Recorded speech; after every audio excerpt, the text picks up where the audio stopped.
Welcome back to my diary room session where you ask and I answer. Let's get started. This is probably my most popular question right now in my DMs. Victor and I did not do IVF. We just were blessed with twins from God. It's amazing. It is a miracle. We just weren't to the stage of IVF yet. I don't know if I would have gone down that road, honestly. I was more going down the adoption path. And that's just where my heart was leading me. We are so excited and so thankful, and my belly's getting big. This is a touchy subject because anything about Arrow, I am so defensive because that's my baby. First off, I want to say that he does not want it cut. 2 days ago, I checked in with him and he's just not ready. I want to say that he very much feels like a boy. Long hair does not make him a girl or make him more feminine. He will correct you in public on his own. He's always wearing boy clothing, doing boy things, and yes, he does love his mom, so we will craft together, we will cook together. Anything I'm doing, he wants to partake in. We didn't originally cut it because it wasn't super long. It took, like, when I look back at photos, I don't even know the time when he could have gotten like a normal haircut, maybe when he was 2.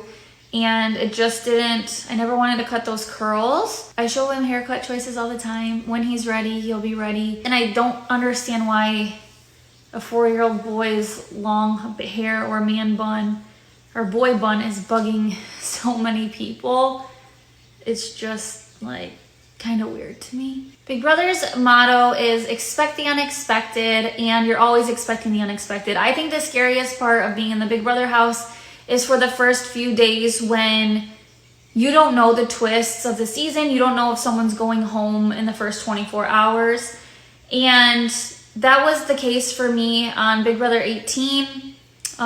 There was 4 returners, and one of the teams, so there's a returner on each team, one of the players was going home. I was the team.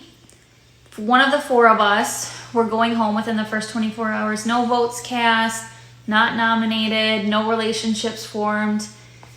And I had to fight for my life in that competition. I had 25% chance of going home.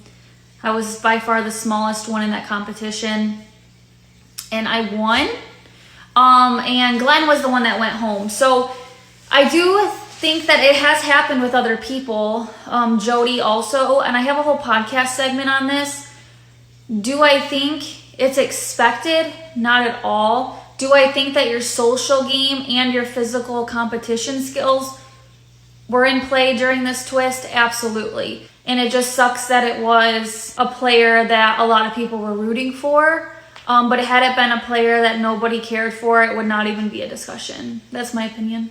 I'm already worried about our animals for the Michigan winter. Michigan winters are really harsh, and I heard that this winter is going to be the coldest that we've had in a really, really long time. What we did is when we built our barn or transformed it, we put in a giant heater, and we will heat the barn if it gets too cold. And I know you're not supposed to heat the barn unless you really need it because it's harder on the animals to go back and forth from like heated to not heated, and they're also supposed to grow their coat. Worst case scenario, if everything's freezing out there, I'll turn it on and they'll be snug as a bug in a rug, and we will just have a lot of poop to clean up in the barn, and they can stay in there as long as they want. We can home maybe some more animals that need to stay warm this winter, because I do really worry about animals in the winter. I'm like a psycho, and I patrol the town and see like if a dog is left outside on a chain, I will call the cops. They need to have access to warmth, right? You can't let an animal freeze to death because it's chained to something and it can't find warmth. Okay, that was down a whole nother rabbit hole. But thank you so much for joining me. See you next time.